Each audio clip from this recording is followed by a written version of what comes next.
we need a 3 to 4x the amount of solar that's on the grid and that wants to be interconnected to the grid. We actually need to process it and get it built. We know that that technology is ready to be built, and let's just get it built as fast as possible. Secondly, batteries. Batteries and demand response will help couple the intermittency of solar. Now there's harder things to decarbonize, like industrial activities.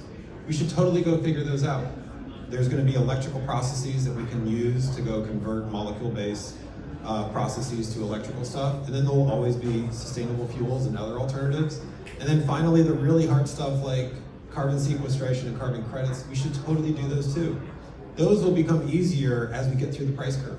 There are things that are farther along down the price curve that we need to accelerate into, and then those things that are not as far into the price curve, we need to continue to invest in those, so that way over time they become more and more affordable. Octopus is a modern energy company, and I think we have the opportunity of a lifetime to have consumers and individuals be the epicenter of the energy transition.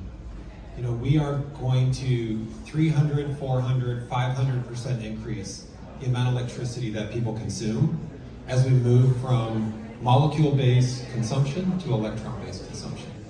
Octopus is an energy supplier that, yes, we own and operate wind and solar panels, but what we really want to do is consumerize the opportunity for customers to really re-envision how they interact with the energy ecosystem.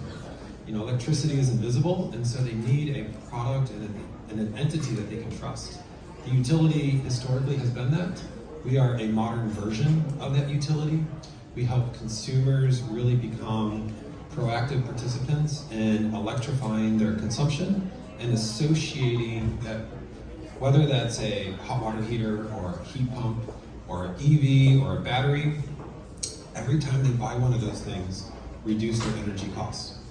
And they're reducing their energy costs because they're dynamically managing how and when those assets interact with the grid.